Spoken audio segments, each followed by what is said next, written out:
நிறுவனத்தில் சேரும்போதெல்லாம் ராஜா சின்ன ரோஜா படம், அந்த படத்துலேருந்து தான் நான் என்னுடைய பணியை நான் தொடங்குறேன். 1985 கிட்டத்தட்ட 38-39 வருஷமாக நான் ஏவிஎம் நிறுவனத்தில் பிஆர்ஓ பணியாற்றிருக்கேன். அது ஒரு பொற்காலம். செட்டியார் காலம் அதை விட பொற்காலம்னு வச்சிங்கன்னா, தரமான படங்கள், நல்ல கதையம்சம் உள்ள படங்கள், நல்ல பெரிய பெரிய கலைஞர்களை, இயக்குநர்களை அறிமுகப்படுத்தின காலகட்டம் செட்டியார் உயிரோடு இருக்கும்போது அவர் பண்ணது.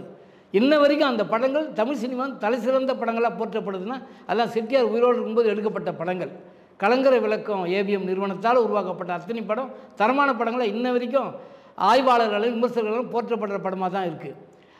அது மாதிரி இப்போ நான் வந்த ஒரு காலகட்டத்தில் ராஜா சின்ன ரோஜா அதான் நான் தொடங்கணும். அந்த படத்தோட என்னென்னா, அந்த படத்தோட பப்ளிசிட்டிக்காக நிறைய அந்த பப்ளிசிட்டி அவங்களுக்கு என்ன பிடிக்குன்னா, ஒரு படம் எடுக்கணும்னா அது 10th வரைக்கும் ரீச் ஆகணும். படம் ரிலீஸுக்கு முன்னாடியே எல்லாத்துலேயும் வரணும். டிவியில் வரணும், பேப்பரில் வரணும், புக்கில் வரணும். இப்போ தான் யூடியூப்பு, வெப்சைட்டில் இப்போ வந்துருக்கு.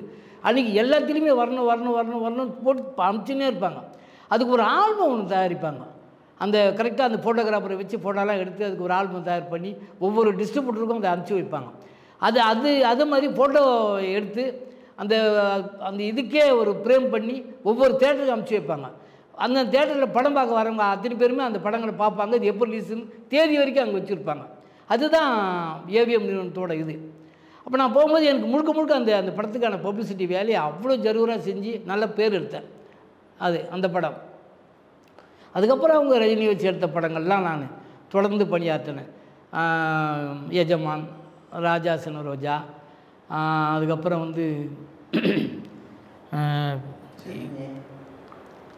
ஜெமினி, அதுக்கப்புறம் வசந்தின்னு ஒரு படம் எடுத்தாங்க, அயன்னு ஒரு படம் எடுத்தாங்க, சிவாஜி தான் ராஜா சின்ன ரோஜாலேருந்து சிவாஜி வரைக்கும். இடையில நான் பாண்டியன், ஐசிஎஃப் ரவி, அருணாசலம், இப்படி பல படங்களில் நான் பிஆர்ஓ பணியாற்றியிருக்கேன்.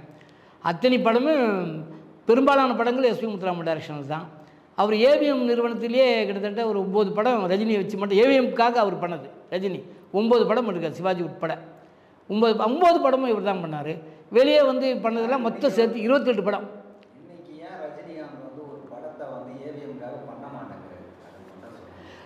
ஏவிஎம்காக பண்ணுறதுக்கு ரஜினியும் ரெடி, கமல்ஹாசனும் ரெடி.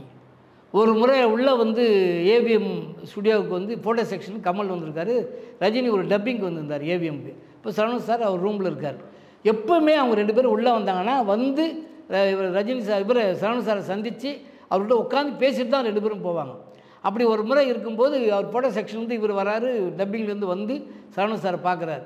பார்த்து 2 பேரும் சேர்ந்து சொன்ன விஷயம் என்ன தெரியுமா? கடைசியாக நாங்கள் 2 பேரும் சேர்ந்து ஒரு படம் பண்ணுறோம், நீங்கள் எடுங்க.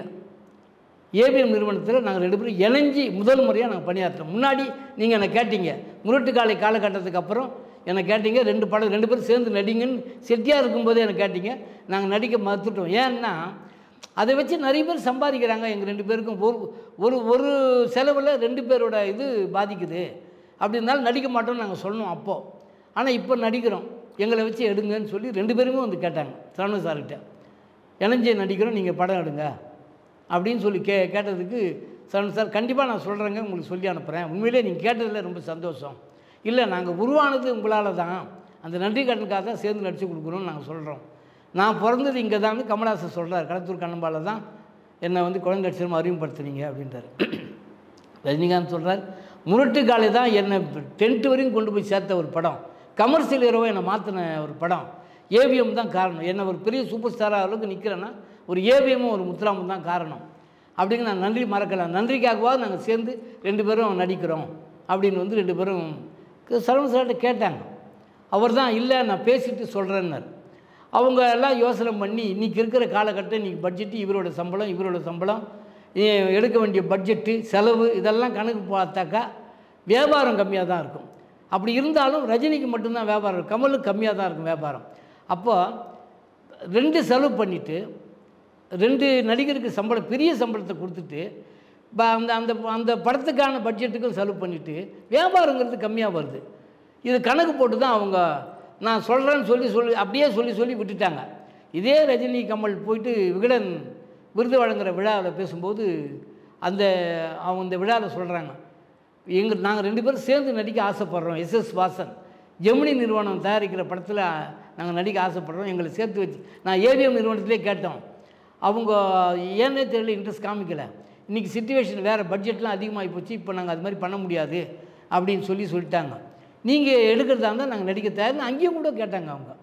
ஏவிஎம் நிறுவனம் வந்து இவங்க நடித்தா நமக்கு கோடிக்கணக்கில் பணம் வந்துடும், பெரிய லாபம் வந்துடும் அப்படிங்கிறதுலாம் கண்ண முடின்னு வந்து விழுறவங்க இல்லை, கணக்கு பார்க்குறவங்க. இப்போ இவ்வளோ முதல் வச்சா என்ன திரும்பி ரிட்டர்ன் ஆகும், இவருக்கு என்ன சம்பளம், இவருக்கு என்ன சம்பளம், என்ன பட்ஜெட்டு, என்ன செலவாகும், இதெல்லாம் கணக்கு பார்த்து வியாபாரம் பண்ண என்ன ஆகும். வியாபாரி எல்லாரையும் வர வச்சு, டிஸ்ட்ரிபியூட்டர்லாம் வர வச்சு எல்லாத்தையும் பேசி அதை தாண்டி ஒரு லாபம் வரல, போட்ட துட்டே உள்ளே இறங்குது. இப்போ அப்படி இருக்கும்போது எப்படி இவங்களை சேர்த்து வச்சு பண்ணிவிட்டு மறுபடியும் நம்ம ஒரு பெரிய சிக்கலில் மாட்டக்கூடாது அப்படின்றதுக்காக தான் அவங்க அந்த படத்தை எடுக்காம விட்டாங்க. இல்லை அவங்க எல்லாரையும் வச்சு அயன், சிவாஜி எல்லாமே எடுத்துகிட்டு இடையில சின்ன சின்ன படங்கள் எடுத்தாங்க. அது முன்னாடி சக்திவேல்னு ஒரு படம் எடுத்தாங்க, அது கே. சுரவிக்குமார் தான் வெளியெல்லாம் பெரிய இட்டு கொடுத்தாரு அவர். என்னவோ இங்கே வந்து அந்த படம் சரியாக போகலை. ரெண்டாவது இந்த அன்பே அன்பேன்னு ஷாம்லாம் வச்சு ஒரு படம் பண்ணாங்க, அந்த படமும் சரியாக போகலை. முதலிடம்னு ஒரு படம், அதுவும் சரியாக போகல. படங்கள்லாம் சரியாக போகலன்னு ஒன்றே இந்த காலகட்டத்துக்கான சூழ்நிலை ஆரோக்கியமாக இல்லை நம்மளோட புரிதல் தப்பாக போகுது. அதனால் இப்போ எதுவும் படம் பண்ண வேணான்னு தான் அவங்க ஸ்டாப் பண்ணிட்டாங்க. சின்ன சின்ன படம் போக மாட்டேங்குது, கோடிக்கணக்கில் பணம் போடணும், பெரிய பெரிய நடிகருக்கு சம்பளம் கொடுத்து அவங்க நடிக்க வைக்கணும். அப்படிலாம் பண்ணால் தான் நீங்கள் வந்து தப்பிக்க முடியும், படங்கள் ஓடும், இல்லைன்னா படம் எடுக்க முடியாது. சின்ன படங்கள் எடுத்தால் வேலைக்காக தான் அவங்க இதிலேருந்தே விலகினாங்க. பெரிய படங்கள் போடுற பட்ஜெட்டு முடிக்க முடியல, கரெக்டாக என்ன நாளில் முடிக்கிறோம், என்ன பட்ஜெட்டில் முடிக்கிறோம், எப்போ ரிலீஸ் பண்ணுறதுக்கு தெரியாததால் அவ்வளோ முதல் போட்டு மாட்டிக்கூடாதுனாலையும் அவங்க விலகினாங்க. அதனால தான் இப்போ அவங்க சினிமாவில் இன்ட்ரெஸ்ட் காட்டாமல் ஒதுங்கி இருக்கிறாங்க. நிறுவனத்தில் கிட்டத்தட்ட 38-39 வருஷமாக நான் பணியாற்றின்னு இருக்கேன். அதில் வந்து ராஜா ரோஜாலேருந்து இன்றைக்கி தான் முதலிடம் படம் வரைக்கும் தொடர்ந்து அத்தனை படம் அவங்களுடைய அயன், சிவாஜி, விஜய மாநகர காவல், சேதுபதி ஐபிஎஸ், அப்புறம் வந்து இது வசந்தின்னு ஒரு படம், சக்திவேல், இப்படி பல படங்கள் அவங்க எடுத்த அத்தனை படம், அவங்களுடைய சீரியலுக்கு அத்தனையுமே எல்லாத்துக்கும், சீரியல்லேருந்து படங்கள்லேருந்து எல்லா படத்துக்கும் எல்லா சீரியலுக்கும் நான் தொடர்ந்து பணியாற்றி இன்ன வரைக்கும் அவங்களோட மதிப்பு மரியாதையும் பெற்றவனாக நான் வழங்குகிறேன். நன்றி, வணக்கம். அடுத்த வாரம் வேறு ஒரு திரைப்படத்தோட செய்தியோடு உங்களை சந்திக்கிறேன்.